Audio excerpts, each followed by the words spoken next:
estudante, tudo bem com você? Eu sou a professora Guiomar e nesta aula nós iremos falar sobre pontuação, que é um assunto muito importante, principalmente para você, aluno do sexto ano, e também para todos os alunos, para todas as pessoas de todas as idades. No entanto, como nós estamos aí, no sexto ano, aprendendo esses assuntos importantes que vocês vão ter que aprender e levar, por todos os anos aí de estudo, esse assunto é muito importante para você, então preste atenção. Então, o que vem a ser, e para que serve a pontuação? Vamos lá? A pontuação marca na escrita as diferenças de entonação, contribuindo para tornar mais preciso o sentido que se quer dar ao texto. E o porquê disso, professora? Porque quando nós falamos, nós já falamos aqui, que a linguagem, ela não é só a linguagem escrita, o texto escrito. Por meio dos gestos, por meio da entonação também, você transmite uma mensagem. Por isso que quando nós falamos, quando o outro ouve, ele consegue perceber a diferença no tom, quando você pronuncia uma frase, a entonação que você coloca, a pessoa que está te ouvindo, ela consegue interpretar as diferenças. No entanto, na escrita, isso não é tão fácil assim. É por isso que nós usamos a pontuação, porque a pontuação ela marca essas diferenças de entonação que na fala elas são mais perceptíveis, ok? Então, contribuindo para tornar mais preciso o sentido que se quer dar ao texto. É diferente quando eu falo assim, menino, venha cá. Volta agora. Menino, venha cá. Tá vendo a diferença de entonação? Quando eu faço uma pergunta, você está bem? Isso é uma pergunta. Tá vendo a diferença de entonação quando eu falo? Você está bem. É diferente. Só que na escrita, nós marcamos essas diferenças por meio da pontuação. Então, vamos lá. Pontuação é o que eu acabei de dizer na fala e na escrita. Na fala, ela é mais perceptível essa diferença de entonação. Na escrita, nós necessitamos da pontuação para marcar essas diferenças. Então, na fala, a frase é marcada pela entonação, pelo tom que o falante dá à voz para expressar a sua intenção. Então, você está bem. Você está bem? É diferente. Agora, na escrita, os sinais de pontuação indicando pausas, altura de voz, ênfase, etc., aproximam o texto escrito da fala. O que ele está querendo dizer é que, na fala, isso é mais perceptível. Na escrita, nós necessitamos da pontuação para marcar essas diferenças. Entendido? Vamos prosseguir. Alguns sinais de pontuação possuem uma certa regularidade de uso. Outros têm um emprego mais livre. É por isso que quando você leva um texto para a pessoa fazer a revisão, para olhar se aquele texto seu foi escrito da maneira correta, a grafia, a concordância, quando você emprega pontuação, se você interferir muito naquela pontuação, você pode prejudicar até mesmo a intenção que o autor do texto quis passar. Então, é por isso que alguns sinais de pontuação ele tem um emprego mais livre, outros já têm uma certa regularidade, ok? Então, alguns regulares, Existem algumas regras para você usar, outros possuem regras, mas o seu uso é um pouco mais livre. Isso é importante de você guardar também. Agora vamos para vírgula, ok? Primeiro sinal de pontuação que nós vamos estar falando, a vírgula. A vírgula indica uma pausa. Lembra quando o seu professor falava assim, olha, vamos ler o texto, E nessa leitura, quando você fazia uma pausa, isso já indica que provavelmente ali tinha uma vírgula, certo? Então, quando você lê assim, o seu texto, você percebe em algum momento que aquele parágrafo, aquele período está longo demais. Está precisando de pontuação. E a vírgula indica uma pausa. Uso da vírgula. A vírgula é usada para quê, né? A vírgula, ela é um desses sinais de pontuação que possui uma certa regularidade de uso, tá? Separar termos que exercem a mesma função sintática. Veja o exemplo. Comprei livros, quadrinhos e jogos. Quem compra, compra alguma coisa. Então, esse verbo aqui, olha, comprar, ele precisa de complemento. Quais são os complementos desse verbo aqui? Livros, quadrinhos e jogos. Então, livros, quadrinhos e jogos, todos exercem a função de complemento do verbo comprei. Então, eles são separados, aqui ó, livros, vírgula, quadrinhos e jogos, separado por vírgula, ok? Separar adjuntos adverbiais deslocados. Primeiro, o que é um adjunto adverbial, professora?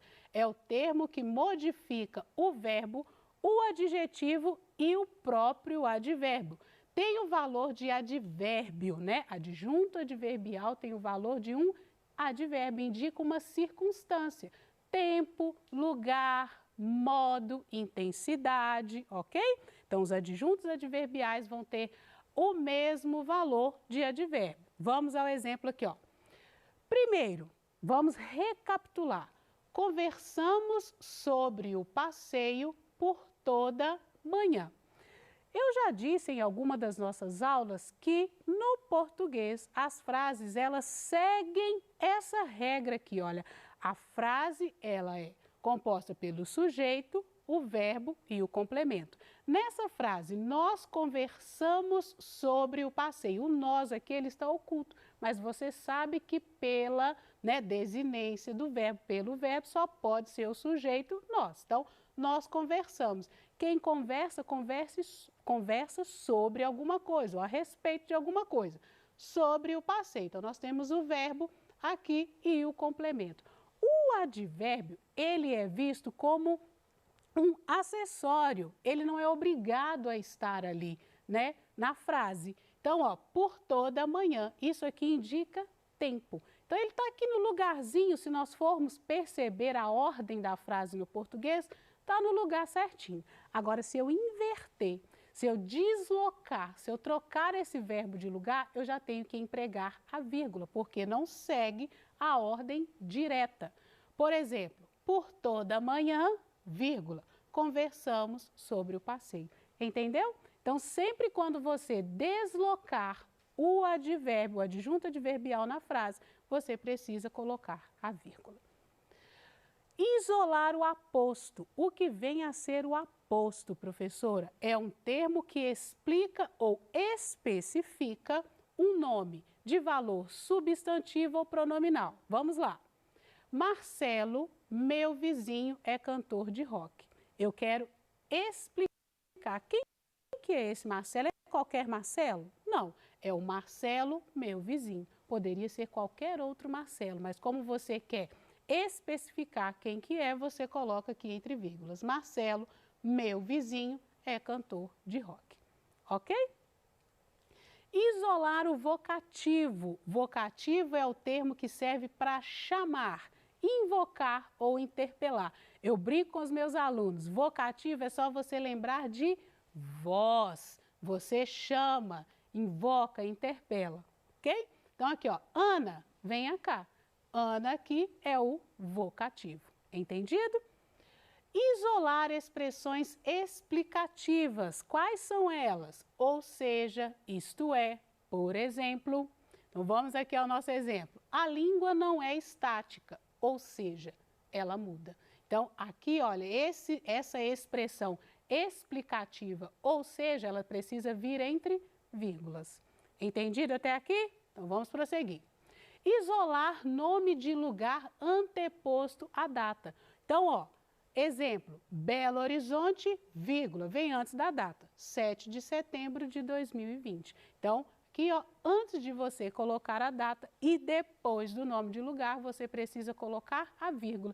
Isso é muito importante para quando você estiver redigindo, escrevendo uma carta, por exemplo. Ou quando você estiver, embora nos e-mails, né, quando você já envia, ele já manda ali, né, já vem tudo certinho.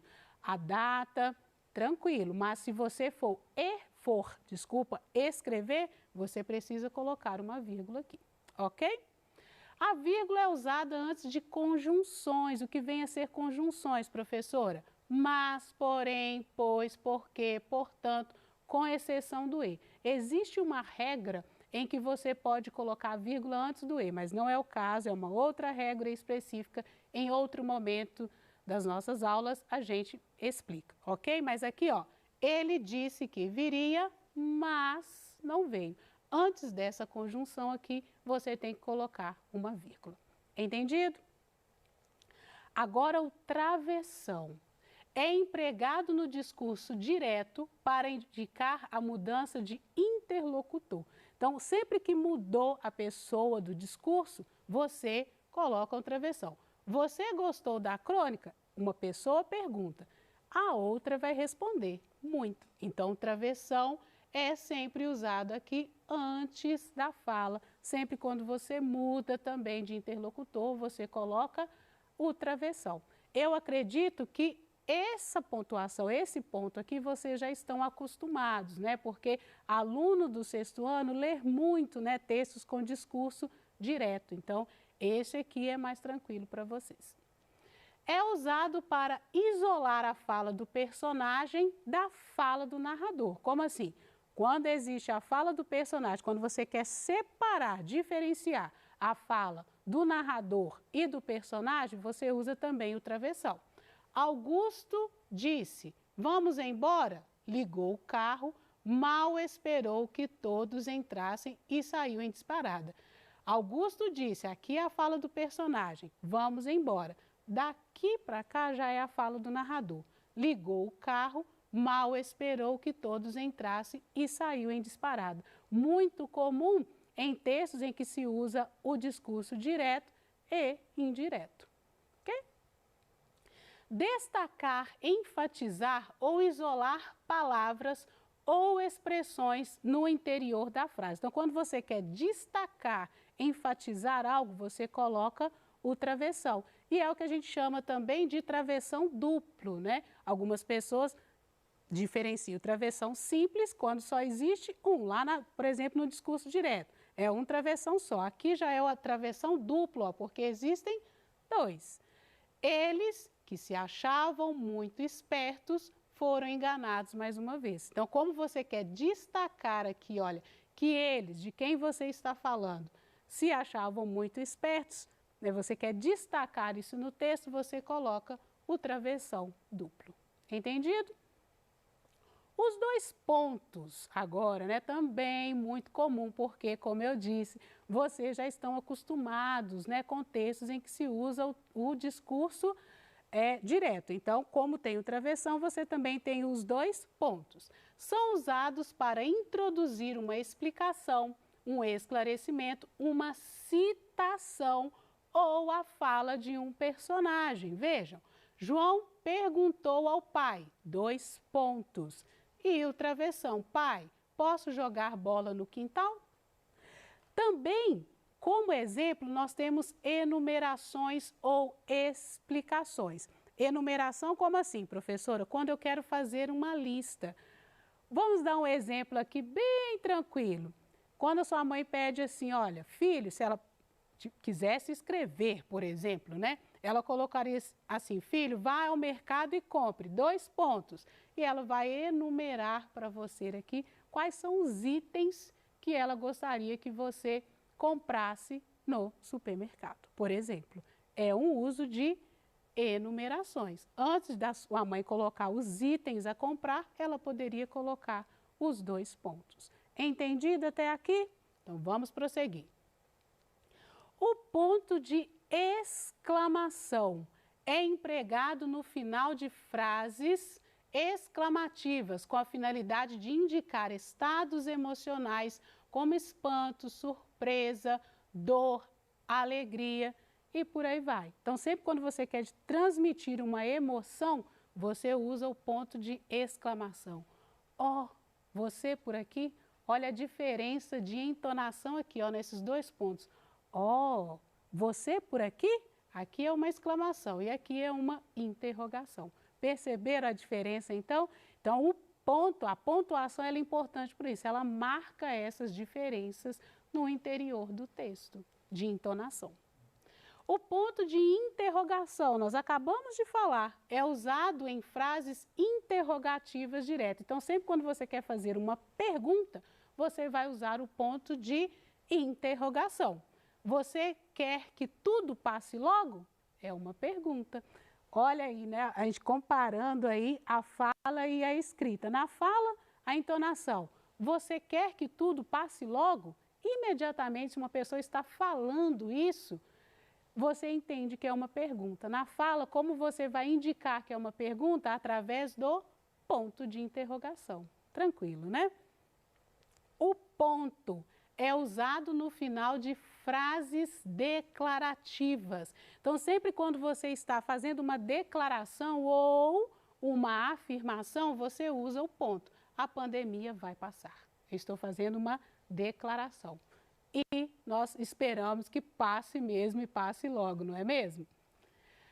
E as reticências. O seu uso pode indicar uma interrupção na fala, sugerindo uma dúvida, uma hesitação, uma surpresa, um prolongamento da frase, uma interrupção no pensamento, esse é mais comum, né? Eu acredito para vocês. Ou uma sugestão para que o leitor complete o raciocínio, também muito comum nos textos que vocês já têm contato. Vamos lá para o exemplo. O gato chegou à porta do quarto onde escrevo. Entrepara, hesita, avança. Olha aí como que houve uma suspensão no pensamento, né? Parece que o autor, né, do texto, o eu lírico aqui, talvez, ele faz essa interrupção, essa parada, né? Vamos dizer assim, justamente para você completar o raciocínio. Quando o gato chega à porta onde ele está, ele entrepara, ele hesita e avança. Tá vendo que houve uma interrupção aí no pensamento para que você complete aí o raciocínio. Como assim o gato chegou aí, você também, isso mexe com a imaginação de quem está lendo o texto. Muito interessante, né? E vamos lá para a atividade da semana 3 do PET. Corre lá, pega o PET, vamos lá para a atividade 2 da semana 3. Nós temos um texto aí que ele está sem pontuação. Não há ponto nenhum nesse texto. Vamos lá? O cavalo e o burro seguiam juntos para a cidade. O cavalo, contente da vida, folgando com uma carga de 4 arrobas apenas, e o burro, coitado, gemendo sobre o peso de 8. Em certo ponto, o burro parou e disse: não posso mais, esta carga excede as minhas forças. E o remédio é repartirmos o peso irmamente 6 arrobas para cada um. O cavalo deu um pinote e relinchou uma gargalhada. Ingênuo, quer então que eu arque com 6 arrobas quando posso tão bem continuar com as 4? Tenho cara de tolo? O burro gemeu. Egoísta, lembre-se que se eu morrer, você terá que seguir com a carga de 4 arrobas e mais a minha. O cavalo pilheriou de novo e a coisa ficou por isso. Logo adiante, porém, o burro tropica, vem ao chão e rebenta. Chegam os tropeiros e, sem demora, arrumam com as 8 arrobas do burro sobre as 4 do cavalo egoísta. Percebam que enquanto eu fui lendo o texto ali, houve necessidade em que eu tive que fazer uma pausa, até mesmo para tomar um fôlego na leitura, não é isso? E pelo contexto da história ali também, nós percebemos qual é a pontuação a ser usada. Isso é muito interessante. Isso nós adquirimos também com a leitura, né? Com a prática da leitura e com a prática também da escrita. E também quando nós usamos, né, esse costume de ler em voz alta. Então, nós percebemos que em algum momento do texto ali, nós já meio que já entendemos qual é o sinal de pontuação a ser usado. Então, você também percebeu isso? Então, vamos lá e já comece aí a pontuar o seu texto, que, como exemplo, aqui, olha, nessa atividade eu já comecei a pontuar para você. Então, faça a leitura do texto e comece a pontuar aí, exercendo aquilo que nós aprendemos na aula de hoje. Aqui, né, o texto já todo pontuado, as nossas referências e muito obrigado pela aula.